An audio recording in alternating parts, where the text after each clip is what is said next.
Programa Frente a Frente. Esporte, política, economia, ciência, fé, família, saúde e muito mais. Programa Frente a Frente. Sempre uma entrevista que certamente lhe chamará a atenção. Bom, e hoje nós temos o bispo Carlos Zamiro na Frente a Frente com o pastor Brito. Gente, Carlos Zamiro não é bispo Carlos Zamiro, né? É Carlos Zamiro Borges. Casado com a Diolinda, da nossa época da mocidade, hein? É. E dois filhos. Um a mais do que eu. Certo. Já ganhou de 2-1 aí. Então. A Ravena e o Carlos Júnior. Casimiro tem a formação na área de Direito, foi formado aqui pela Universidade Federal de Goiás e pós-graduado em Direito Agrário também pela UFG. Atua hoje na área de advocacia em Direito do Trabalho, civil ou civil? O certo é falar civil, mas todo mundo fala comumente como civil. Civil, na área do consumidor, eleitoral, família, etc. A decisão do Carlos Zamiro foi em 1977, 4 anos na minha frente, por isso que pregou para mim. Carlos Zamiro pregou para mim, gente. Vocês não estão entendendo. Minha aula de batismo, de todos os meus professores da aula de batismo, foi o único que marcou minha vida. Até hoje eu chamo de Romanos capítulo 6, que foi colocado naquele dia no nosso ensino. 33 anos de ministério. Um aninho a mais do que eu, 62 anos. Perfeito. Mas então tem todo o respeito, né? Sim, sem dúvida. Nós chamamos o Carlos Zamiro para trabalhar conosco nessa área do direito. Eu acho muito importante, não somente para os pastores, mas todos os membros em geral, conhecerem como que é a área de direito no ministério, na vida cristã. Porque a gente conhece direito sempre, parece que uma parte diferente ou distante daquilo que significa a vida cristã normal. Não, nós estamos inseridos neste mundo e nós precisamos de todas as áreas e descobrimos então o quanto é importante termos um advogado que trabalhe especificamente entendendo as demandas cristãs. Isso não tínhamos, era uma coisa que parecia que de outro mundo. E o Carlos Zamiro é quase que um pioneiro, né? Na área do ministério, pelo menos no nosso ministério, é o pioneiro que estabeleceu essa ponte que liga o mundo jurídico e o mundo cristão. Então eu estou muito curioso com um monte de pergunta aqui de leigo, mas eu creio que as mesmas perguntas que eu tenho para o Carlos Zamiro talvez sejam as suas demandas e os seus questionamentos, e nós vamos conversar sobre 3 coisas importantes aqui. 4, desculpa. Vamos falar sobre a igreja, sobre a vida do pastor, a ação na vida dos membros, o direito na vida dos membros e algumas curiosidades que eu sei que muitos cristãos às vezes têm um conceito que ele mesmo formulou completamente diferente daquilo que o mundo jurídico diz. Então nós vamos trabalhar dessa forma. Sua oportunidade de cumprimentar nossos ouvintes? Ok. Eu quero primeiramente agradecer ao pastor Brito pela oportunidade. De fato, você resumiu muito bem essa questão jurídica, né, no meio da igreja evangélica de maneira geral, porque anteriormente, né, até hoje a igreja evangélica ganhou mais espaço, né, e muitos ocupam também lugares aí de destaque, etc. E naturalmente nasceu essa necessidade de orientarmos as igrejas sobre a questão jurídica.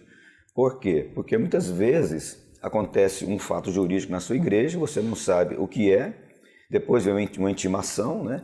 E aquela intimação sempre faz a pessoa ficar um tanto quanto assustada, né?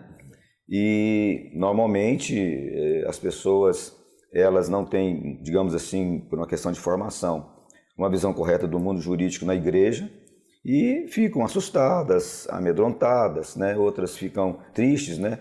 E não há necessidade de nada disso, né? Nós temos tido a oportunidade, nosso ministério, Luz para os Povos, de trabalhar juntamente com os pastores sobre isso. E estamos aqui à disposição, sua, pastor Brito, né? Que você vier perguntar, a gente poder orientar e contribuir para o seu programa cada vez ficar melhor, né? Ok, eu fico muito feliz com isso.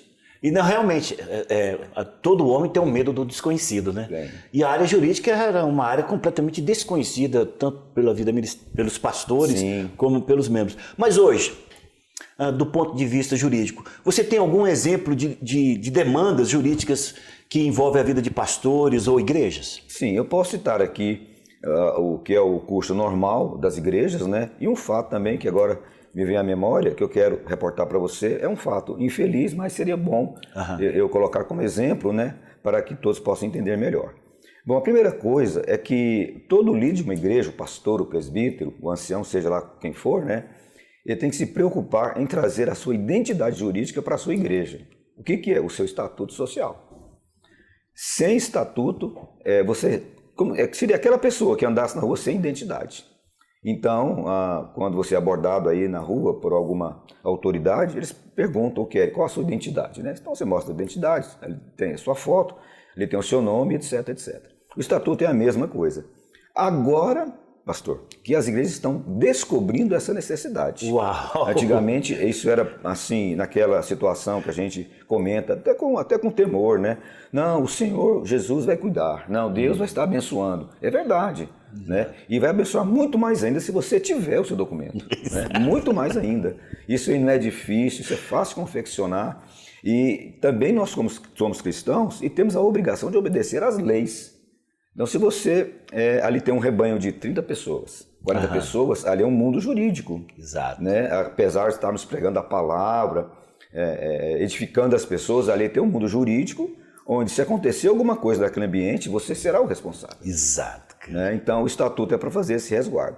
Com relação ao comentário infeliz que eu quero fazer, o que aconteceu? Em determinada ocasião, edificou-se uma igreja ali para o lado do setor Moinho dos Ventos, ali bem distante daqui, né? E, infelizmente, uma parede da igreja caiu. Era uma igreja assim edificada com aquela simplicidade, né? Pouco dinheiro, pouco recurso. E caiu e matou uma criança. Uau. Matou a criança. Não foi culpa de ninguém. Né? Certamente, quem fez a parede não teve o cuidado de fazer ela fortificada, né? Rígida, né? Aí surgem 3 fatos jurídicos de uma vez. A morte da criança, que é uma indenização. Se essa parede, por exemplo, ela foi edificada corretamente ou não, então teria que ter um engenheiro, ou pelo menos um mestre de obras que vai ser implicado, né? E a terceira faceta é a questão de você, do ponto de vista administrativo, ter que responder à prefeitura. Por que é que você edificou essa parede sem consultar a prefeitura? Você tem uma planta? Não, não tenho. Você tem um projeto? Não, não tenho. Aí você vai ser penalizado 3 vezes nessas 3 facetas que eu te coloquei para você aqui. Então, é muito importante porque pode acontecer alguma coisa. Tomara que não aconteça, né? Glória a Deus, mas pode acontecer alguma coisa. Eu me lembro da pastora Valnice, isso aí em rede nacional, em Brasília, não sei se você lembra, né? Caiu um telhado eu lembro na igreja dela em Brasília, acho que faleceu, não sei se foi 2 ou 3 pessoas, né? Claro, tudo aquilo ali, Deus está no controle, mas poderia ter sido evitado. Então, a questão básica, pastor Brito, seria o estatuto social da igreja, que é necessário, e em segundo lugar, sempre que você for fazer alguma coisa, faça dentro da lei. Se é corpo de bombeiros, lá atrás do corpo de bombeiros, né? Se você tem que consultar um engenheiro, fazer uma reforma, consulte um engenheiro. Claro que essas coisas são caras, né? Mas temos pessoas também que fazem isso de maneira para ajudar as igrejas. Por exemplo, eu já fiz, do nosso ministério, acho que todos os estatutos. Né? E eu praticamente não cobro nada, a não sei às vezes uma gasolina. Tem irmãos que querem que eu cobre de maneira justa, né? Exato. Mas hoje o estatuto não é barato. Então eu faço uma coisa mais barata, parcelo, né? Para que os irmãos possam ter o seu documento ali certinho. E vida que segue dentro da lei e dá muito certo isso aí. É isso aí, graças a Deus. Inclusive, eu estava, na hora que você chegou, eu estava te mostrando o nosso forro. Nós colocamos aqui um forro, ele ficou por aí mais de 20 anos. Na época em que nós colocamos esse forro, chamado um forro de isopor, nós tivemos a licença do Corpo de Bombeiro. Mas aí depois teve um acidente com aquela Boate Kiss. Aí se tornou muito rígido o material que eles cobram para forrar, essa coisa toda. Até mesmo estúdio, nós estamos mudando todo o nosso material do estúdio. E aí chegou um bombeiro, bateu palma, olhou, falou, olha, quero dizer para você o seguinte, está atendendo vocês na área de sonoplastia, só não atende na área de segurança. Porque esse forro aqui já não é mais adequado para essa construção.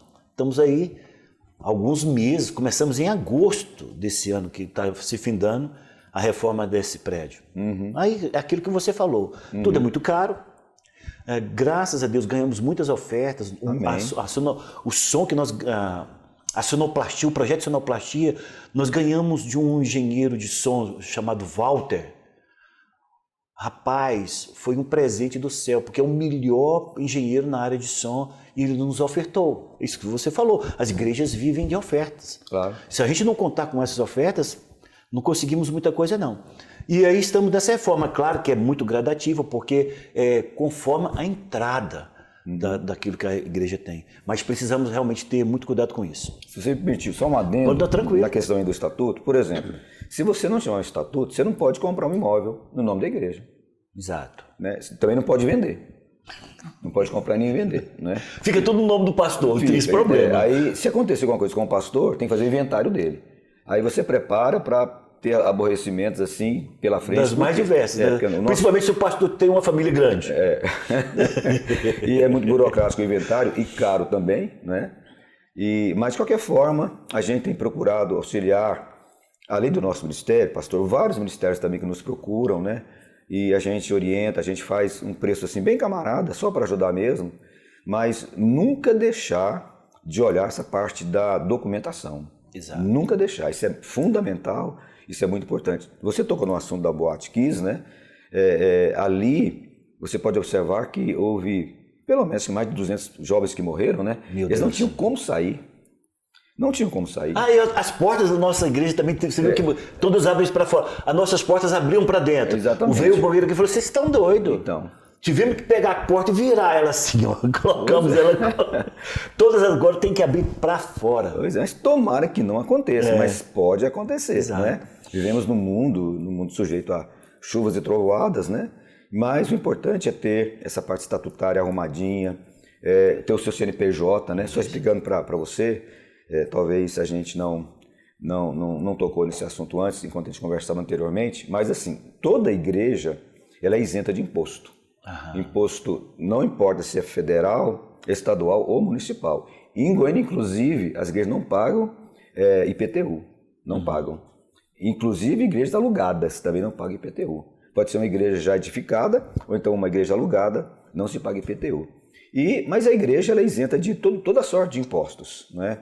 Então ela tem que declarar, né, todo ano imposto de renda como isenta, não pode deixar de declarar.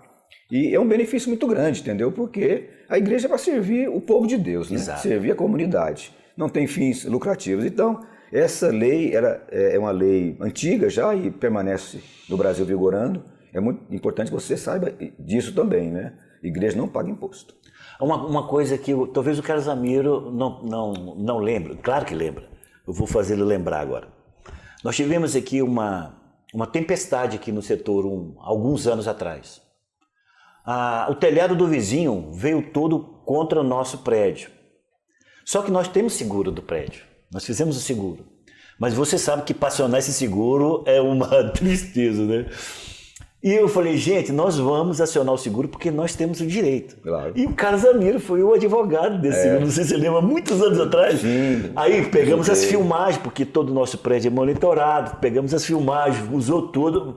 Eu falei, Carlos Zamiro, vai lá e resolve. Resolveu, gente, resolveu. Porque são coisas que se você for uma pessoa que não tem o conhecimento das leis, você fica sendo embromado, né? Fica ali, a pessoa fica enrolando e tudo, às vezes ganha de você na canseira. Não, você pega um advogado e fala, Carlos Zamiro, assume isso aqui para nós, o que não foi 15 dias, parece, não foi 15 dias. E nós tivemos, então, o ressarcimento de todos os problemas que nós tivemos, porque foi uma tempestade. Tivemos que ter aquele lugar de meteorologia, que teve tudo documentado, que teve realmente a ventania. Mas foi tudo muito bem feito. Então eu entendo, eu estou fazendo esse programa aqui, porque eu acho extremamente importante os pastores, os membros das igrejas, conhecerem a importância do advogado, principalmente se esse advogado já trabalha na área ministerial, como o pastor Carlos Zamiro, o bispo Carlos Zamiro, é um bispo do nosso ministério. No final do programa, fica até aí, no final do programa, nós iremos trazer todos os contatos do bispo Carlos Zamiro, porque é importante não somente para você, mas também para ele. Quanto mais pessoas ele atender, mais abrir os olhos de pastores e membros que talvez tenham alguma demanda jurídica e a maneira como se resolver de maneira um entendimento claro dos seus direitos, porque tinha esse negócio, né? Não deixa, Deus é a minha justiça, né? Deus é a nossa justiça mesmo, claro que mas é. Ele deu tanta justiça para nós que nos colocou um advogado. É igual a questão do médico, né? Jesus cura. Exato. Mas também nós vamos ao médico, né? Ou à médica, fazer uma consulta, né? Por que Deus deu não, né? inteligência, capacidade, né? Então, assim, mas o povo de Deus, pouco a pouco, está ficando um pouco mais entendido sobre isso, né? Um pouco mais compreensivo sobre isso. Mas, de qualquer forma, estamos num país onde existem as leis ela está acima de qualquer pessoa, né? E quanto mais você andar de acordo com a lei, mais benefícios você vai ter. Bom, para fechar esse bloco, vamos trabalhar um pouquinho mais sobre algumas perguntas que eu tenho que envolve a relação do pastor e o atual sistema que nós estamos vivendo, a cultura que está sendo completamente envolvida nesse período que nós estamos agora. Tempos atrás, tenho certeza que pastores não se preocupavam com isso. Eu quero saber de você o seguinte, existe alguma jurisprudência com relação à ideologia de gênero, liberdade de expressão, força de estatuto de igreja e essencialidade de serviço dentro do mundo jurídico com relação à igreja? Bom, os temas que você abordou, pastor, são temas atualíssimos, né? Em se tratando do direito, da escola do direito, são temas, assim, praticamente em cima aqui dessa mesa, chegando Exato. agora, né? Todo esse movimento sobre ideologia de gênero e assemelhados é algo muito recente no mundo inteiro com relação ao direito. Exato. Um aspecto também que está sendo muito recente e sendo debatido é o direito virtual, o direito da informática, né? Também muito recente. Uau. E é um assunto também muito legal para se comentar depois. Mas vamos nos deter a esse aqui. Primeiramente, pastor, a questão que maior não é a jurisprudência, é a doutrina, né? Só explicando para o nosso telespectador... Ouvinte também. Ouvinte, né? Nós entendemos, né, e estudamos para isso, né, que jurisprudência é um fato que acontece da seguinte forma. Quando há, digamos, uma civilização, uma coisa concreta em se tratando de igualdade sobre determinado tema, de 1.000 juízes, 2.000 juízes, sobre determinado assunto, forma-se uma jurisprudência. Mas jurisprudência não é lei, é o entendimento do juiz. Que é o seguinte, quando está ali numa mesa, o advogado daqui, o juiz ali, o outro advogado aqui, os dois advogados trabalham com uma atividade de meio. O juiz é de resultado. Então, assim, um advogado nunca pode falar, essa causa eu vou ganhar. Não, porque o trabalho dele é de meio, né? Quem bate o martelo é o juiz e o dele é de resultado, né? Então tem toda uma sistemática a ser observada. Então, não há jurisprudência sobre o assunto, porque o assunto é muito novo, mas existem doutrinas sobre isso. De maneira geral, né, as pessoas que são homoafetivas principalmente, elas estão se casando debaixo de leis, ou lei estadual ou lei federal. Mas a nossa Constituição, ela não admite o casamento de duas pessoas do mesmo sexo. Não admite. Mas, em função dessa corrente estar sendo muito progressivamente andando no meio das pessoas hoje, no Brasil, fora do Brasil, né? A gente percebe, então, que o direito teve que criar uma lei para que essas pessoas pudessem ter, pelo menos, a sua regulamentação como casal, vamos aqui dizer, né? Casal, para que eles pudessem, futuramente, quando houver a distribuição dos bens, passar para A ou para B. Porque só avisando também ao nosso ouvinte que o casamento, seja ele o casamento normal, né, homem e mulher, etc., como a Constituição prevê, ele é um contrato. Claro que nós somos cristãos, temos uma concepção muito mais alargada sobre casamento, né? Então a gente ali ora, e a gente ora pela namorada e vice-versa, né? E futuramente, como via de consequência, o casamento. Exato. Mas o casamento é só para estabelecer para os dois quem assumirá os bens quando faltar um, outro ou ambos. Tanto é que você escolhe qual regime de bens que você vai estar. Universal, sem bens nenhum, ou parcial de bens, que é o mais comum. Então, o casamento é um contrato. E, pasme você pode se fazer um casamento, por exemplo, até por procuração. Vamos supor, né? Tem uma senhora que está casando com o senhor do Brasil, ela mora lá no Japão. Já vi esse caso. E quer casar mesmo agora, aí no dia 30, de todo jeito. Não tem problema não, ela manda uma procuração para você ou para mim, representada diante do oficial do cartório. E faz o casamento normalmente. Entendeu? Casado por procuração. Né? Uau. Porque o casamento é um contrato. Então, dentro desse aspecto, a gente percebe que, apesar de nós assim, termos toda a fluência na palavra, toda a convicção na palavra, mas a sociedade vai mudando, né? E vai se gerando novos fatos também. Mas, juridicamente falando, são pouquíssimos casos que formaram jurisprudência, se é que formaram.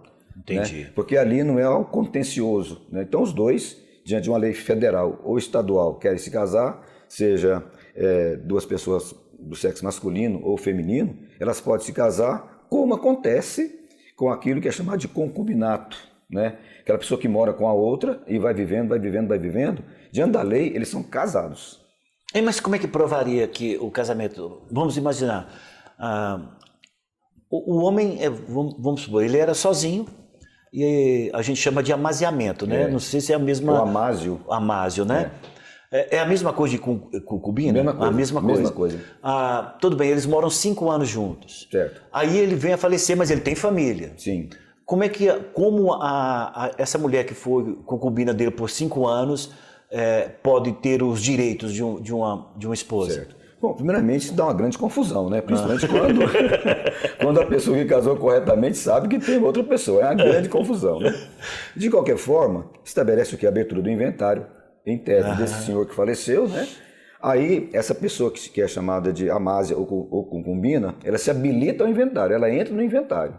E ela recebe a mesma parte que os demais herdeiros. Ela tem que provar alguma coisa? Através de testemunhas. Então ela pode colocar 2 ou 3 testemunhas, o juiz aceita porque é um ato verdadeiro. A testemunha, o primeiro documento que o juiz tem que ver é a prova material. Exato. Não tendo, vem depois a testemunha. Não tendo testemunha, é confissão de alguém. Ou então um vizinho que viu, alguma coisa assim. Mas tendo ali 2 ou 3 testemunhas, o juiz manda chamar, né, que a pessoa leva, quero me habilitar ao inventário, e a testemunha 1 é fulano de tal, a 2 é Beltrano e a 3 é Cicrano. Então, já leva para o juiz as pessoas a serem intimadas para uma audiência. Agora, não tem uma testemunha melhor do que um filho, né? Aí realmente se matou, né? Aí se matou. Não precisa mostrar nada não. Só um menino aqui de 12 anos. É a cara do pai. Mas assim, existem, evidentemente, essa questão desses movimentos, né? Que a cada dia ganham força, a imprensa, de maneira geral, dá muito destaque a isso, né? E nós, como cristãos, temos que orar para que Deus possa trazer para a nação todo um conceito de família, né? Que é que nós acreditamos. Gente, nós estamos aqui frente a frente com o Bispo Carlos Zamiro, trazendo muitas informações muito importantes para nós, pastores, né, e membros em geral das igrejas evangélicas, esse grupo de pessoas que às vezes ficavam à parte de todo mundo jurídico. Hoje, segundo aquilo que nós temos testemunhado e pelas próprias palavras do Bispo Carlos Zamiro, nós temos nessa atualidade que nos informar e não termos esse medo com relação ao mundo jurídico que envolve a vida do pastor, a vida da igreja e os membros. Vamos tomar um cafezinho e logo logo a gente volta para o próximo bloco. Um abraço. Fique aí, hein? Não saia daí. Bem, pessoal, de volta aqui, nós estamos tendo um programa hoje interessantíssimo. Eu acho até importante você chamar os seus familiares para nos dar uma audiência e se informar a respeito de coisas tão importantes que envolvem a nossa vida e o meio jurídico. E, claro, desmistificando essa área na vida de todos os cristãos. Agora, Bispo Carlos Zamiro, tem muitos advogados cristãos assim que trabalham especificamente com essa área, envolvendo pastores e tudo? Você conhece alguém que trabalha da mesma forma como você trabalha com os pastores? Não conheço nenhum. Temos advogados em todas as igrejas da nossa cidade aqui, né? Bons advogados, inclusive. Mas eles militam na área que eu diria que é daquela parte da vida dele. Então, ele pega ali o direito civil. Por exemplo, para mim, é muito difícil, muito ruim eu fazer separação de alguém. Porque eu sou um pastor, eu quero juntar. Exato. Né? Mas, às vezes, acontece, né? Uma questão de separação, embora sejam casos raros. Mas eu não conheço nenhum, pode até ser que tenha, né? Porque é o seguinte, como eu nasci dentro de um ministério e ali sempre participando, né? Grupo de jovens, como você citou aqui no início, né? Eu lembro que fui consagrado a diácono na época, né? 19 anos, né? Diácono. Depois presbítero com 21 e aos 28 consagrado a pastor. pelo então pastor Sinomar, hoje apóstolo Sinomar, não é? Mas assim, não conheço nenhum, porque você tem que ter aquela vivência da vida da igreja. Isso. Da vida de um pastor ou de uma pastora, que são seres humanos como qualquer um. Eles têm dificuldades com relação ao inventário, têm dificuldades com relação, por exemplo, a dano moral, têm dificuldades com relação, por exemplo, à parte criminal. Acontece, né? Não vou dizer que são pessoas que, de alguma forma, continuam numa prática errada, não. Mas talvez tinha alguma pena anterior, antes de se converter, né? Alguma coisa na parte penal, parte de separação, e por aí vai. Então, eu não conheço nenhum, pode até ser que tenha em Goiânia, né? Se tiver, ótimo. Mas isso facilita muito para mim, muito mesmo, entendeu? Porque quando a gente vai conversar com os pastores, repito, são pessoas normalíssimas, né? E você vê que a gente tem uma palavra de direção para a igreja, entendendo a cabeça dele. Exato. Entrando dentro da cabeça dele, entendeu? Exato. Então eu quero que você trabalhe nisso aqui, não tem problema. Mas se ele contratar um advogado, ele vai ser aquela pessoa retona, entendeu? Vai olhar só aqui. E ele só vê o mundo jurídico, entendeu? Ele não tem como conciliar não vê. As demandas, o sentimento do pastor, a vida do pastor com relação àquilo tudo. Vamos pôr, em tese, né? Um pastor foi injuriado, né? Ele foi, de alguma forma, injustiçado alguma coisa. A gente conversando com ele, a gente sabe se ele deve ou não entrar com a indenização. Porque ali tem a parte também dos irmãos, né? Tem a parte dos laços que haviam, etc. Né? Um advogado, digamos, que trabalha só na parte desse vetor reto, ele vamos entrar com ação e vamos embora para o tribunal, etc. Né? E não é assim. Tem muitas situações que você dialogando, conversando. Então, isso, pastor, me facilita muito porque a gente passa uma segurança, uma tranquilidade para aquele pastor, né? Dizendo, olha, você pode ficar tranquilo que não avança mais do que isso aqui. Por exemplo, acho que você se lembra quando houve todo esse mover, né? esse tumultuar sobre pastor fazer ou não casamentos de pessoas homoafetivas. Eu lembro da polêmica. Hoje isso não está bem superado, porque as pessoas foram estudando, né? E eu fui um dos primeiros a defender a minha tese. E qual que era ali a principal consequência ou penalidade para o pastor? Você vai ser preso. Então, se obrigado a fazer, você vai ser preso. Falei, irmãos, vamos pegar esse negócio aqui e colocar como lenda. Isso é uma lenda. Não há no nosso Código de Processo Penal, e nem penal, esse tipo de fato gerador do crime. Entendeu? Tudo começa com um fato gerador de alguma coisa. Exato. Então, o que ele fez? Ele mora num país democrático, ele pode ir e vir, ele é senhor da sua vontade, ele pode optar por fazer casamento ou não. De qualquer pessoa, até pessoas de sexo diferente. Tudo bem, eu quero fazer e eu não quero fazer, isso é um direito que ele tem. Aí os pastores olharam para mim assim, até então desconfiados, né? Porque a mídia pegou isso muito forte. A narrativa vai ficando forte, né? A polícia vai lá, você vai ser obrigado a fazer, etc, etc. Resultado, não há nenhuma notícia de alguém que foi preso, né, a respeito disso. E também não existe isso, porque nós temos uma Constituição, aliás, ela é muito boa, que garante a você os seus princípios individuais. Graças a Deus. Seus princípios individuais. Você não é obrigado a fazer nada. Você pode chegar ali na rua, sentar na rua, entendeu? Você pode, não estou dizendo que deve fazer isso, não. Estou falando a liberdade de ir. Você pode sentar na rua, você pode subir numa árvore, você pode descer da árvore. Isso é uma coisa que é natural e deve acontecer num país que não é totalitário, num país que é democrático. Né? Então isso foi uma grande lenda e pouco a pouco a gente foi passando para os irmãos sobre isso. Outra coisa também que acontecia muito. Chegava-se para mim e os pastores chegavam assim, muitos pastores de oração, intercessores, né? Intercessores daqueles, sabe? De monte mesmo. Da canelinha seca. E chegava meio tremendo assim com o papel. Olha, essa PL aqui, esse é um projeto de lei. Lá no Senado está correndo dizendo o seguinte, vai acontecer isso contra as igrejas. Falei, tá. E lá no Congresso, essa PL aqui, projeto de lei, assim, feito fulano de tal. Vamos expulsar Satanás, aquela coisa toda, né? Vamos orar. Não, irmãos, vamos orar. Agora eu vou orar com vocês, vou orar mesmo, de coração. E vou fazer uma pesquisa para saber de onde é que foi originário esse projeto de lei. Então, de uns 6 ou 7 pontos lá que estavam atemorizados, nenhum bateu. Nenhum foi aprovado? Não havia um projeto de lei. Não havia? Não havia projeto de lei. Não havia um projeto de lei. Até porque projeto de lei não significa que é lei. Ainda vai ter que ser votado, vai ter que passar pelas comissões, vai passar pela CCJ de cada uma delas. É um processo, meu irmão, que some de vista. Você pode fazer uma audiência pública também, né, para perguntar as coisas para as pessoas sobre o assunto. Mas ainda não havia realidade. Não havia sim, era coisa bem falsa mesmo. Então, projeto de lei 13/98 do deputado Felisberto Amaral. Né? Porque você pode consultar com facilidade. Você chega no site, você vai entrando. Dos 8 ou 9 não tinha nenhum projeto de lei. Nenhum. Não havia nenhum. Falei, irmãos, assim, às vezes a gente... Está sendo fácil tirar essa dor de cabeça de vocês. Isso, como você falou, tem um princípio da lei chamado publicidade. Exato. Toda lei tem que ser publicada para todo mundo tomar conhecimento, entendeu? Ela não pode ser feito escondido, né? Porque não seria uma lei, né? Seria uma camisa de força, né? Etc. Mas tudo isso, graças a Deus, passou, né? Os irmãos agora estão mais conscientes, mas de maneira geral, eu fico muito feliz em poder ajudar as igrejas, ajudar os irmãos, né? Principalmente tirando coisas que são lendas. Casimiro, então, dentro disso que você falou, nós estamos vivendo em um país democrático. E uma palavra que surgiu agora nesses últimos anos, eu posso dizer desde a entrada desse último presidente que aí está, que é a palavra fascismo.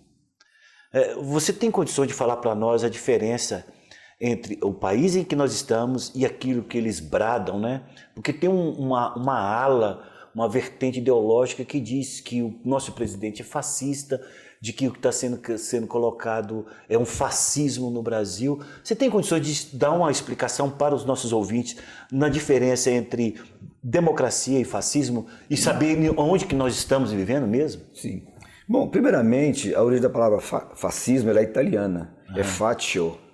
Fascio é como se você pegasse, por exemplo, aqui agora, vários tipos de pendões, né, pendões, seja de cana, alguma coisa assim, colocasse, fizesse um feixe, entendeu? Então ele fecha, ele é total. Entendi. Então, por exemplo, mas na linguagem política, né, o fascista é aquela pessoa que é totalitária, é aquela pessoa que não aceita discutir nenhum tipo de assunto. Por exemplo, um dos ícones do fascismo no mundo foi Benito Mussolini, né, na Itália.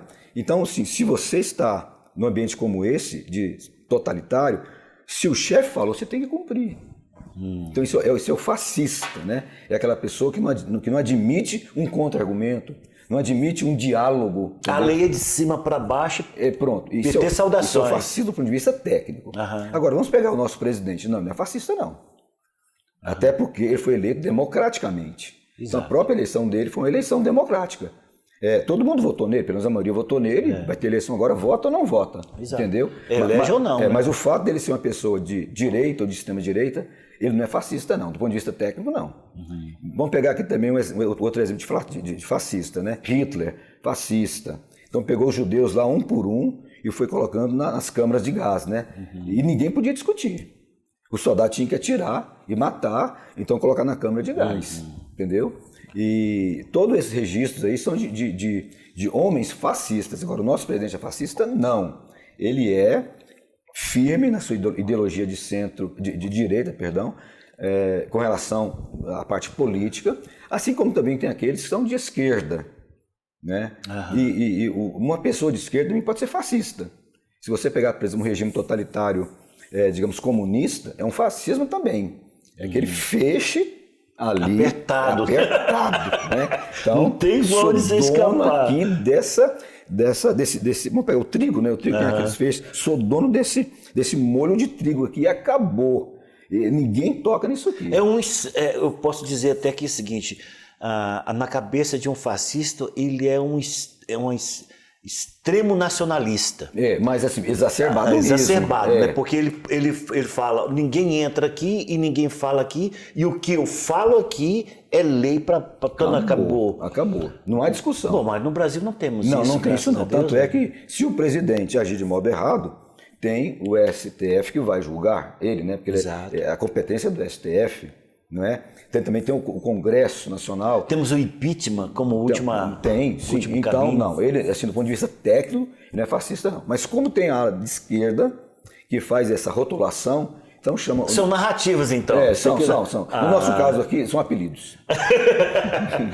Nós estamos aqui com o Carlos Zamiro, bispo do nosso ministério, trazendo tantas informações importantes para nós, principalmente do campo jurídico.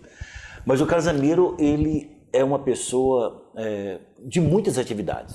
Pelo que eu conheço, então ele é bispo do ministério, pastoreia uma igreja, é pai de 2 filhos, trabalha na área do direito com relação à igreja, é envolvido com missões, auditor de missões. Então, se você for pegar os cargos que o bispo Carlos Zamiro tem no ministério, você pensa, meu Deus, agora vem a pergunta, dá tempo de ser tudo isso aí e cuidar da família? Como é que você está fazendo isso? Não, dá sim. É lógico que nunca aconteceu dessas situações que você abordou acontecer de uma vez, né? Elas acontecem, mas é um dia após o outro. Né? Um dia após o outro. Ainda bem, né? Um dia após o outro. Mas, de qualquer forma, talvez seja o seu caso também, nós somos até contemporâneos lá de idade, na época de rapaz, né? Eu fui criado numa casa, numa família, onde todo mundo tinha que trabalhar cedo. Exato. Não é verdade? Então, assim, quando eu falo cedo, é cedo mesmo. Eu comecei a trabalhar na carteira assinada com 15 anos. Pois é, 14, 15 anos. 15 anos eu já tinha minha carteira de trabalho assinada. Pois é, e cada um em casa é responsável por pagar alguma coisa. Então, você pagava Saneago, hoje chama-se Enel, né? Mas época era Celg, né? Então, você comprava, por exemplo, alguma coisa para o almoço, mas se você contribuía, você contribuía. Então, você tem que estudar. Eu estudava à noite, sempre à noite, né? Então, eu saía do serviço cansado, ia para o colégio, depois faculdade, né? E chegava em casa meia-noite e meia para jantar. E só descansava praticamente aos domingos, que a gente ia para a igreja com uma alegria, né? Exato. Todo domingo a gente estava lá, feliz da vida na igreja. De cedo até de noite. Tranquilo. E a gente vê que hoje, eu não sei se é questão de uma nova geração, existe uma facilidade maior, no meu entendimento, né? Então as pessoas, a gente casava muito jovem, eu casei com 25 anos, minha esposa tinha 20 para 21, né? Hoje, se você falar para o rapaz casar com 25 anos, você fala, não, eu quero fazer faculdade, eu quero sei o que, né? Tudo bem. Mas, sinceramente, não, principalmente quando envolve Deus, né? Cristo, que a gente ama tanto, né? Então, a gente faz com uma alegria, e dentro daquilo que eu combino com os pastores, deles terem paciência para mim resolver, a gente consegue deslanchar bem. Exato. Graças a Deus, tem tido bom resultado. Agora, uma coisa que eu tenho me preocupado, você tem... eu completei 33 anos de ministério. Também você, né? Você nós também. somos ordenados, né? Juntos, quase juntos. Quase né? juntos.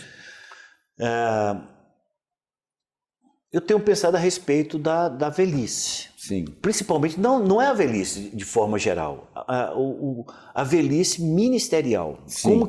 Como que vai se dar a relação a isso? Qual o pensamento que você tem com relação à aposentadoria para o pastor? O pastor que deu mesmo o seu tempo de trabalho, como qualquer trabalhador aí fora, que trabalharia e teria o direito à aposentadoria. Como é que você vê isso? Numa visão jurídica, Sim. por favor. Essa pergunta é excelente. Excelente. Por quê? É o caso hoje do nosso ministério. Né? A geração minha e sua é uma geração jovem. Hoje estamos aí na faixa de 62, Exato. 65 anos. Eu estou com 61. Eu estou com 62 e interessante 63. Né? O que aconteceu? Um dia, a apóstola Noemi, né, esposa do apóstolo Omar, me chamou para conversar sobre esse assunto. Porque acontecia nas igrejas de pastores estarem sendo assim, objeto de uma realidade financeira depois que ele ficasse velho. Porque a tendência o que é? É você tomar mais remédios, é você ficar em casa, a sua linguagem ela se torna um pouco desatualizada com a linguagem de agora. Exato. Né? Hoje em dia, por exemplo, eu prego na igreja, mas percebo que os jovens eles me ouvem assim como se eu fosse um velhinho mesmo, assim, já bem longe, né? Porque hoje... Será que está acontecendo isso comigo também? Eu não estou percebendo. Qual que era a nossa forma de comunicação enquanto jovem? A gente ia na casa de comia um pão de queijo, né? E tudo mais. Você estava interessado ali numa moça, numa garota para namorar, pedir ajuda para alguém aqui e tudo mais, né? Vai lá, quem sabe, né? Dá uma força lá. Dá uma forcinha lá. Hoje é tudo na internet. A linguagem é diferente, não é? A escrita lá, por exemplo, se você fala obrigado é OB, né? Se você fala... você é VC. E a realidade deles, né? Só que não SQN, só que deles, não. né? A idade deles. Então, hoje, há uma nova linguagem. E os nossos pastores, na nossa geração, eles não estão velhos assim de ficarem lá caducando, não. Mas eles merecem, na minha ótica, uma aposentadoria, para eles poderem desfrutar um pouquinho da sua família, ou quem sabe dos seus netos, e não ter aquela obrigação de todo domingo estar na igreja. Porque você não pode, pastor Brito, represar quem vem de cá. Exato. Você tem que saber a hora certinha de você abrir o vão para alguém, preparar um sucessor. Isso é uma coisa que tem que ser normal, com maturidade entender isso. Se você vai ficar com 70, 80 anos lá, essa pessoa que vai se perder.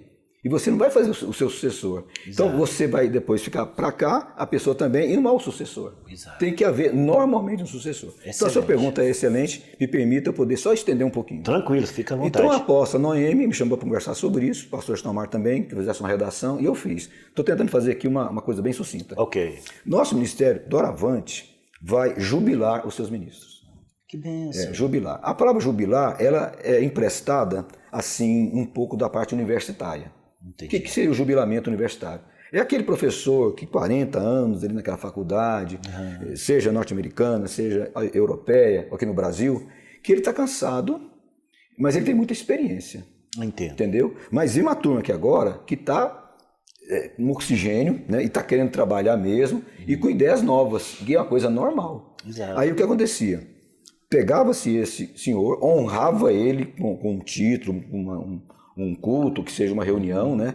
Então ele ficava jubilado, ele ficava ali à disposição, se necessário for, mas tendo um salário digno para o resto da sua vida ele poder viver com a sua família de maneira digna. Isso foi em termos universitários. Passando para a parte aqui do Brasil, eu pesquisei bastante a igreja presbiteriana. A presbiteriana jubila. Sim, e a batista. Embora são igrejas que nós chamamos de históricas ou tradicionais, né? Do ponto de vista pastoral, eles acolhem muito bem o pastor. A maioria dá uma casa pastoral para o pastor. Que bênção. Hoje em dia, você vê isso muito pouco nas igrejas, né? Exato. A igreja fazia a casa pastoral para o pastor, né? Mas, de qualquer forma, eles fazem isso. E eu, conversando com o apóstolo Omar, eu fiz uma redação. Depois ele levou para o grupo de bispos, né? E a gente continuou em cima da redação, que vieram vários tipos de questões do nosso ministério. Nosso ministério, por exemplo, tem um pastor titular e um pastor auxiliar. A pergunta é, jubila também o pastor auxiliar ou não? Então eu tive que refazer mais coisas ainda para uma outra reunião, mas estamos caminhando. Trabalhando. Mas, sucintamente, é o seguinte, o pastor iria aposentar com 65 anos, ele ganharia para o resto da vida a metade do seu salário atual. Então, se o pastor ganhar 5 mil, ele vai ganhar 2.500. Se a esposa dele for assalariada, também faz com ela isso, se não, fica só para ele. Se ele vier a falecer, passa para ela, entendeu? E se também esse pastor tiver acontecer uma doença grave mesmo, uma coisa assim, que seja de grande monta, né? Ele também pode ser jubilado sem ter 65 anos.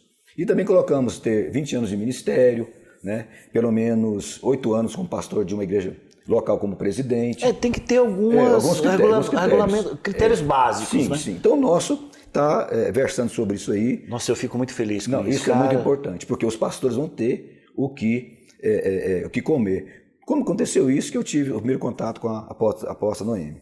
Eu sou supervisor em Tumbiara com o Rubens Crisp, que você conhece o pastor. Conheço.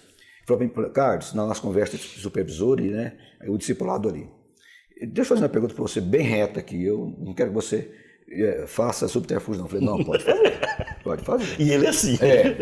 Então, talvez ele estava a esposa dele, grandes pastores em Tumbiara, né? Se eu vier a falecer, como ficará a minha esposa? Eu falei, olha, essa pergunta eu não posso fazer agora não, mas eu vou preparar um documento para isso. Foi através da pergunta do pastor Rubens, e aqui eu desenvolvi o trabalho de jubilamento. Então, sinteticamente, se você quiser abordar assim, um pouco mais detalhado, eu posso te passar também, né? Sinteticamente seria isso, né? E também vai acontecer agora, através dessa nossa redação, o jubilamento do apóstolo Omar. Também, vai ser, porque eu tive aqui uma entrevista com a apóstola Noemi, e ela disse que a programação, pelo menos assim o que eu entendi na nossa entrevista, é de que ela ficaria só por mais 7 anos, e ela estaria, então, ela e o apóstolo Omar fazendo isso, se jubilando, né? E serão somente conselheiros que trazem princípios, essa coisa toda, e deixando novas gerações assumirem até mesmo a administração do próprio ministério. Nesse aspecto. Sim, mas eles não ficarão assim, inertes. Exato, são os sêniores, né? Lógico, é o sênior, aquele certo. que você fala, preciso de um conselho com relação a isso, porque eu não tenho experiência, vai lá. Pois é, e nesse caso aí... Gostei disso. Não, isso é tremendo. Essa questão dos 7 anos, é porque a diretoria agora, da qual eu faço parte, vai terminar em 2024, 2025, certo? Mas, segundo o pensamento dele, a primeira, após passar 24 e 25, a primeira leva de diretoria vai ter um período só de 2 anos. Entendi. Certo? Até porque é uma coisa nova, né? Sim, ele como presidente. Passados esses 2 anos, que foi o 7 que chegou aí, entendi. O Ministério vai se reunir para escolher o presidente do Ministério. Eu também fiz a seguinte redação, pastor Brito, que eu achei também coerente e justo, eles concordaram. Aliás, todo mundo concordou nessa faceta aí. O presidente vai ser eleito por 2 anos e mais 2 anos. O próximo aqui, ele não pode participar mais. Entendi. Entendeu? Tem que ser uma outra pessoa nova. Excelente. Entendeu? Excelente. Aí ele pode, a gente chama de intermitência, ele pode depois vir para cá e de novo fazer isso, né? Mas, tem que ter pelo menos um interregno. É um espaço que é natural e necessário para isso. Aí veio também aquela pergunta que eu estou agora me debruçando para responder. O pastor saiu da igreja local para ser presidente do ministério, certo? E quando ele voltar, como é que fica? Que vai assumir uma pessoa no lugar dele. Entendi. Será que ele pode voltar ou não? Se ele voltar, ele vai ter o salário dele ou não? Então, essas questões, assim, meio sem saída, né? Eu estou encarregado de orar e dar uma direção. Mas, certamente... Não, mas me lembrei de algo que acontece com relação aos sindicatos. Bom, então aqui eu tenho um sindicato. Um sindicato formado de 5 pessoas da diretoria, que é chamado o núcleo fechado, né? Certo. Que é o presidente, o vice-presidente, tesoureiro, primeiro secretário, segundo secretário. Certo. Esse pessoal, quando sai lá, por exemplo, estou pensando aqui vamos supor, no Sindifisco. Quando eles saem daqui, eles não perdem o salário deles aqui, não. Entendi. Eles vão aqui trabalhar em outras funções, mas o salário deles continua a mesma forma. Agora, quando eles entram aqui na diretoria do Sindifisco, isso aqui é pensamento meu, não estou falando que eu conheço, não. Eu pensando por outros sindicatos, eu estou falando Sindifisco aqui, que foi o primeiro que veio na minha cabeça.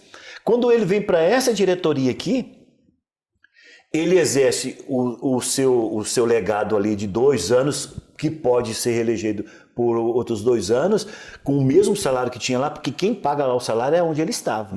Terminou aqui, ele volta para o mesmo local, porque vai entrar outras pessoas da mesma forma. Assim, poderia ser também. Poderia ser. E só pegando aí a sua palavra... A igreja fala, pô, mas tu vai pagar 2 salários. Eu falei, pois é, meu irmão, mas fique tranquilo que você vai ser recompensado. Não, mas assim, como nosso ministério tem uma faceta diferente, né? Inclusive, só abordando o assunto seu aí, uma pessoa, por exemplo, que faz parte de uma empresa, né, como funcionário, ele entrou no sindicato, ele não pode ser demitido. Exato. Não pode ser demitido, não pode alguma. Como diz outro, já tem jurisprudência. E a concorrência ali é grande. Mas voltando ao nosso caso aqui, nós temos que ver as igrejas maiores que tem o pastor auxiliar, entendeu? Que pode encaixar também nos 65 anos, né? Então, assim, eu acho que vai ser algo a prevalecer da seguinte forma: a gente faz a coisa macro, né, dessa 65 anos e tudo mais, né, e depois, em havendo as coisas particulares, a gente reúne casa a casa vai sendo resolvido e vai agregando a experiência dentro. Aí a gente vai excelente. ter, porque nós nunca caminhamos nessa seara, né? Nunca entramos. Olha, eu digo para você, eu te dou meus parabéns. Te dou meus parabéns e fico muito feliz que o nosso ministério tenha se despertado para isso. Eu tive a infelicidade de cuidar de um pastor, não quero citar a denominação, depois de ter abrido 20 igrejas, eu peguei ele louco, cheirando tiner. É mesmo.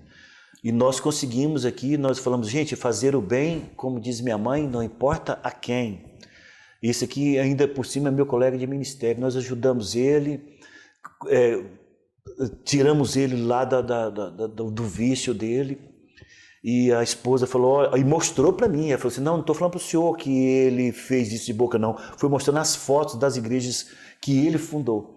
Velhinho, ele foi desprezado pela sua denominação. Não.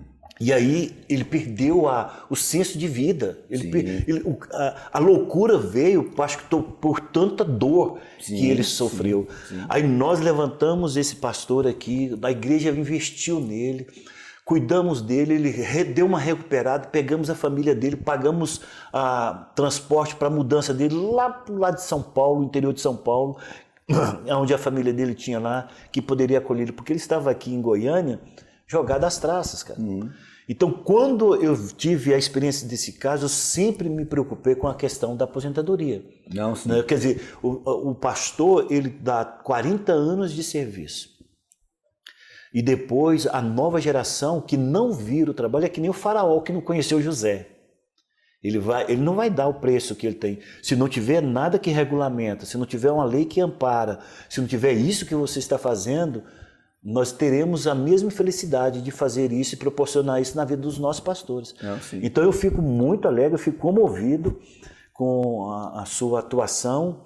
E eu fico pensando exatamente, cara, por isso que a gente precisaria de ter mais Carlos Zamiros no ministério. Não, mas assim, tudo que eu falei atrás, né? Essas coisas são despertadas agora, estão sendo despertadas agora. Por exemplo, a questão de um pastor, eu te pergunto, você está aqui no Itatiaia há quanto tempo? Por cima, mais Desde 87. Colocar assim, certo. Desde 87. Então, mais ou menos, beirando uns 30 para 40 anos, né? Aí seria justo, você com 70 anos, por exemplo, né? Você foi acometido de uma enfermidade, estou dizendo em tese.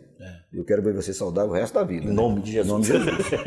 Aí você pegou a igreja aqui do zero e foi trabalhando e recebendo fraturas na alma. O que é isso? É quando alguém sai da igreja por nada.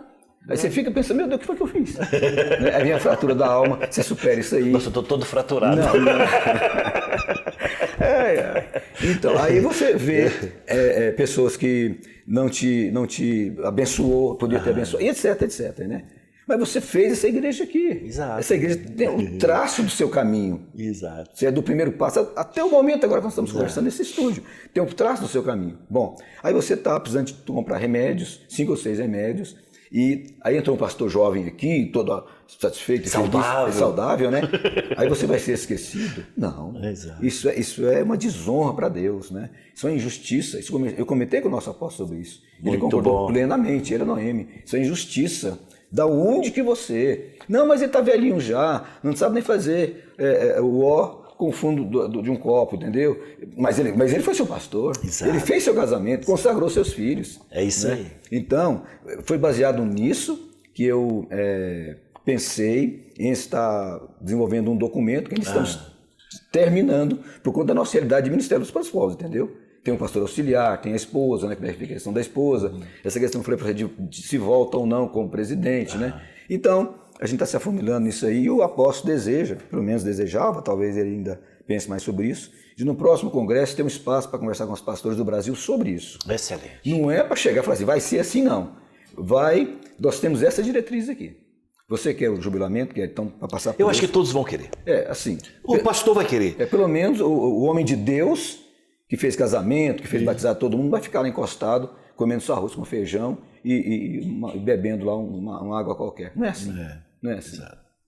Ok, pessoal, nós estamos aqui com o Bispo Carlos Zamiro trazendo coisas extremamente importantes e agora essa explicação, essa explanação a respeito da aposentadoria do pastor.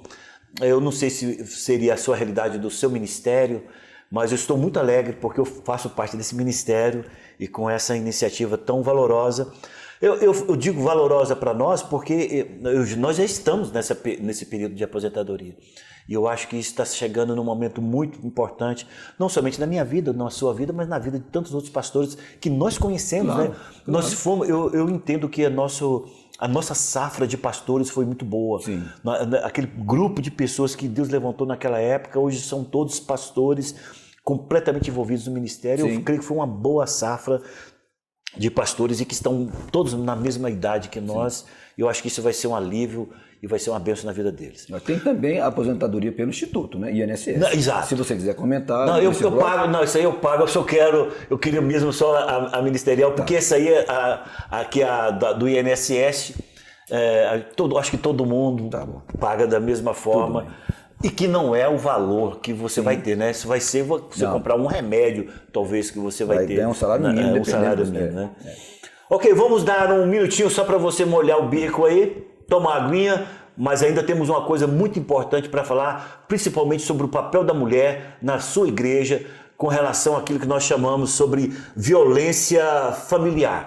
Você vai ouvir uma coisa importante a esse respeito, por isso eu quero que nós vamos fechar a nossa entrevista com esse assunto e eu não queria que você se dispersasse. Só vamos dar uma propagandinha aqui a respeito do nosso programa e voltamos logo em seguida. Vamos molhar o bico então.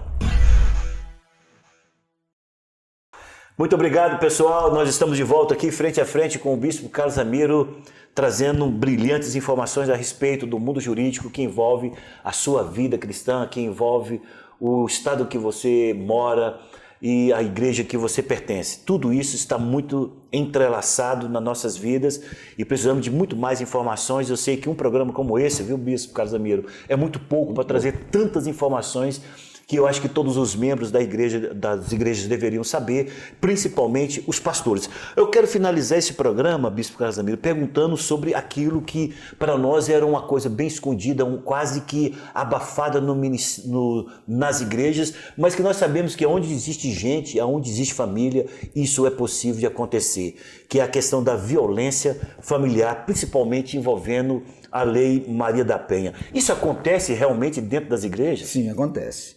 Quando eu era pastor auxiliar na Fama, frequentemente as irmãs me procuravam para falar a respeito do marido. Normalmente o marido não era convertido, né? Uhum. Mas existe sim, infelizmente, essa questão machista, né? Que é uma cultura brasileira, onde a mulher é tida assim como se fosse uma coisa subalterna, né? Uma escrava, etc. Mas existe, e normalmente os pastores, eles tentam aconselhar, eles tentam trazer, digamos, diante da palavra de Deus, um reajuntamento, né? Mas, assim, existe muita violência, muita agressão, muita provocação, né? E, realmente, as mulheres apanham fisicamente dentro de casa, seja ela mulher evangélica ou não. Existe sim. Agora que para nós que somos pastores, eu queria que você me desse essa resposta, estando como um conselheiro de uma pessoa que está sofrendo violência familiar.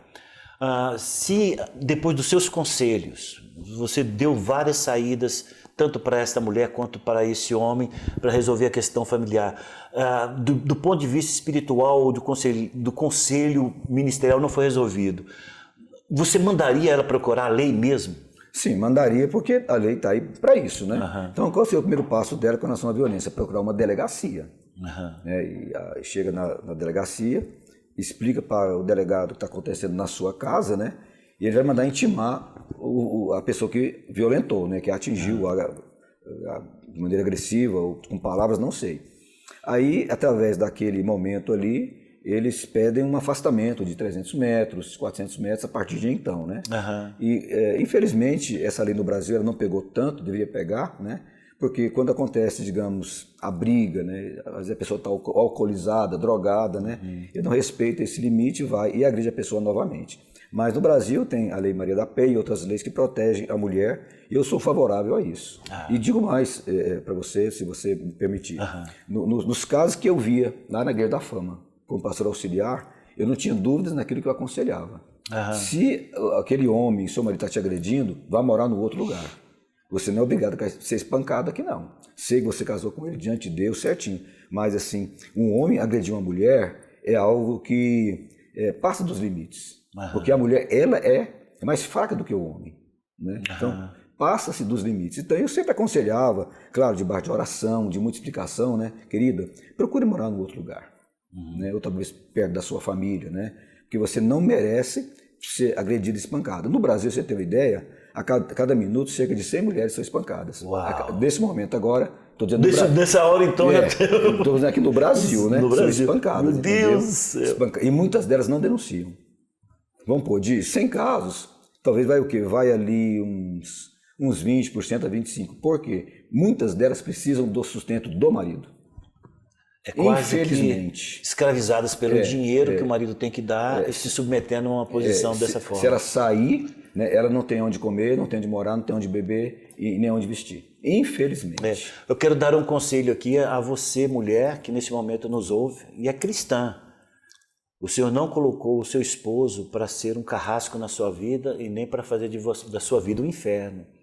Eu creio que você deve procurar orientação imediatamente Eu não vou falar para você que você tenha que procurar imediatamente um mundo jurídico, até porque você precisa amanhã até de um amparo de alguém que esteja do teu lado em momentos como esse. Procure imediatamente o teu pastor, conte para ele, porque eu tenho certeza que ele irá junto com você na delegacia. E existem delegacias especializadas, né? Sim. Que são a delegacia da mulher, sim, que o acesso é rápido, ali todo mundo já está compreendendo esse mundo terrível que a mulher pode enfrentar. E eu digo para você... E normalmente irmã, não é delegado, é delegada. E graças a Deus, é a delegada que sabe, né? Eu digo para você, minha irmã, o Senhor não te colocou dentro de um casamento para você apanhar todo dia e pensar que isso foi dado por Deus. Deus não tem isso para você. Claro. Tome providência o mais urgente possível. Agora, finalizando nosso programa aqui, me fala, eu quero falar agora dentro das igrejas. Eu não quero falar lá fora porque isso já acontece lá fora de maneira, não falo natural, mas se já está lá dentro do mundo jurídico, é porque isso acontece demais lá. Eu quero saber dentro da igreja, assédio moral e assédio sexual. Existe? Existe numa quantidade maior do assédio sexual e numa quantidade menor o assédio moral. Uhum. Eu vou partir para o exemplo da questão moral, porque ela é mais difícil de ser entendida. Uhum. Moral é quando você está diante de um grupo de 5, 6 pessoas e você ofende aquela pessoa com o propósito de expor essa pessoa à vergonha. Quando nós éramos bancários, acho que você se lembra disso, né? Era muito comum o chefe chegar na frente de todo mundo e fazer ali aquele escurraço em frente a um funcionário. Criticava, né? Zombava. Começava. Eu fui alvo disso. Pois é. Hoje, esse assédio moral, inclusive, ele é coberto pela lei trabalhista. Uau! Da minha época ganhamos dinheiro, então. Pois é. Então, daria hoje uns 40, 50 mil, né? Se as testemunhas estiveram lá comprovar. Tem que ser no caso do mas hoje tudo é filmado, cara. Também serve a filmagem, né? e tal. Mas voltando à nossa questão, é quando você, por exemplo, você está em tese com a sua esposa, com a sua filha na frente de todo mundo, né? É você agride moralmente, né? Você não vale nada, e você não presta, você não é estudiosa, né? Isso é um assédio moral. Não acontece com muita frequência, mas acontece.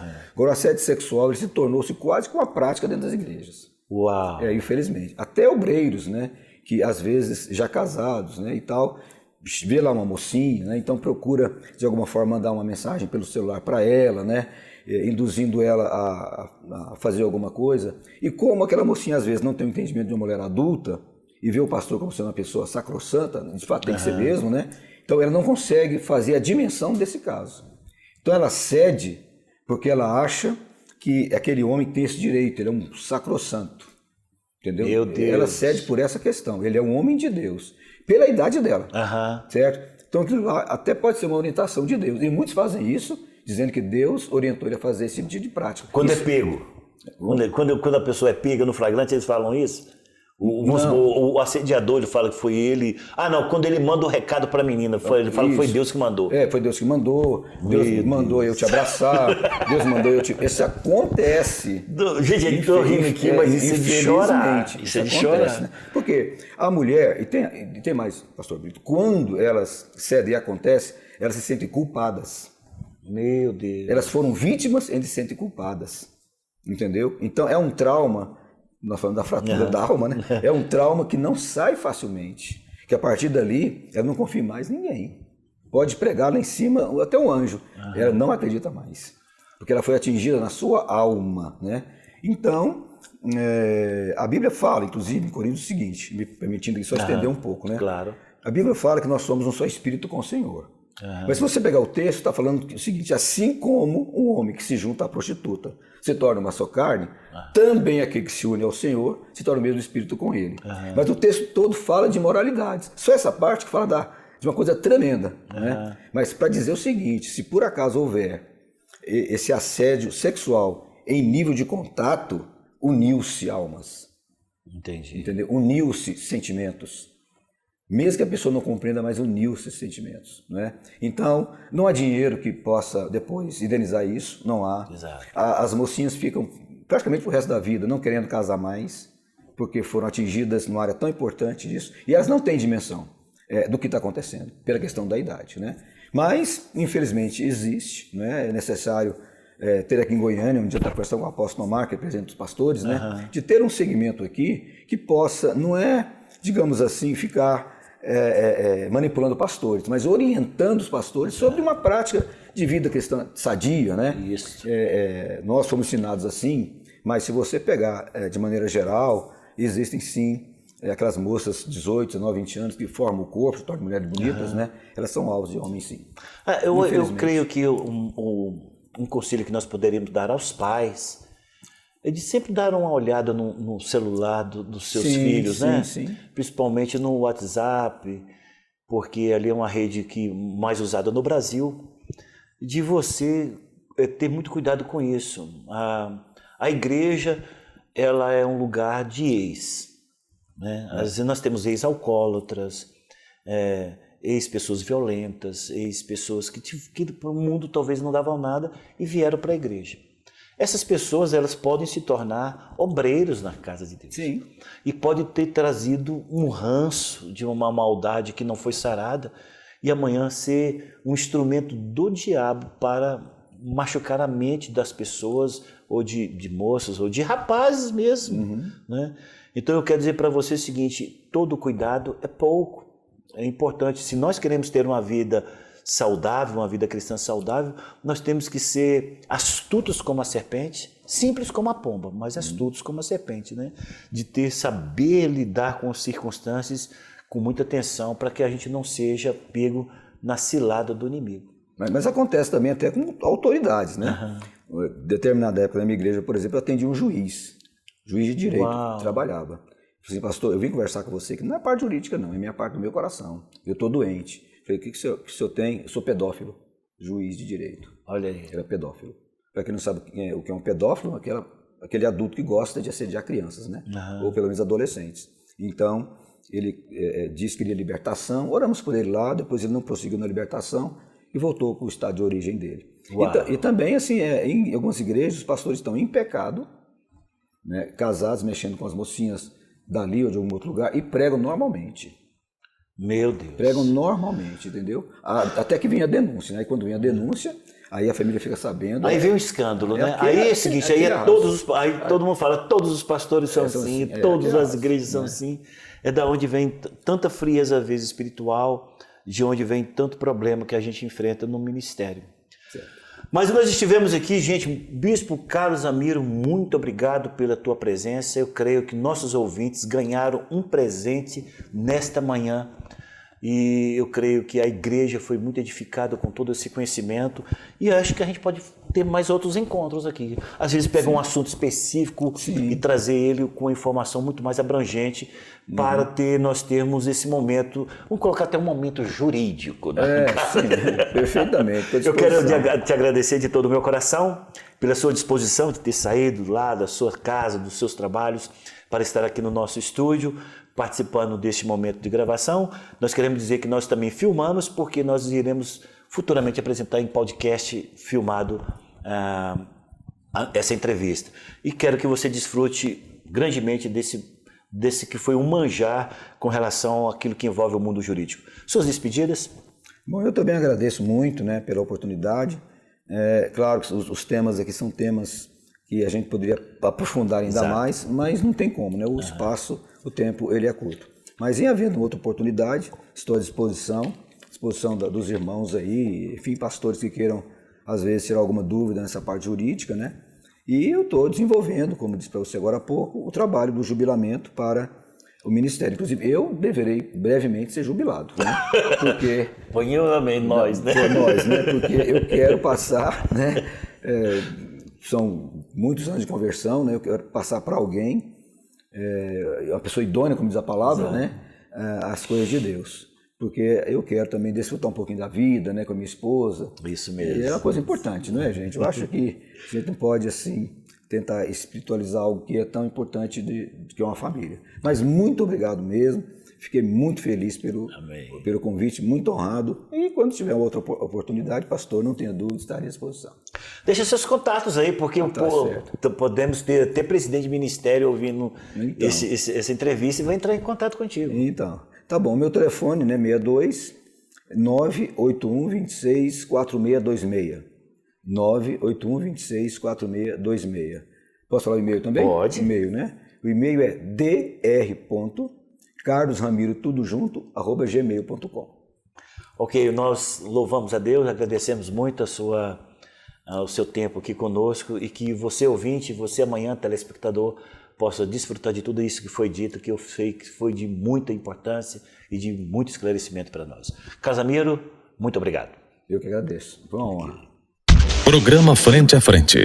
Esporte, política, economia, ciência, fé, família, saúde e muito mais. Programa Frente a Frente. Sempre uma entrevista que certamente lhe chamará a atenção.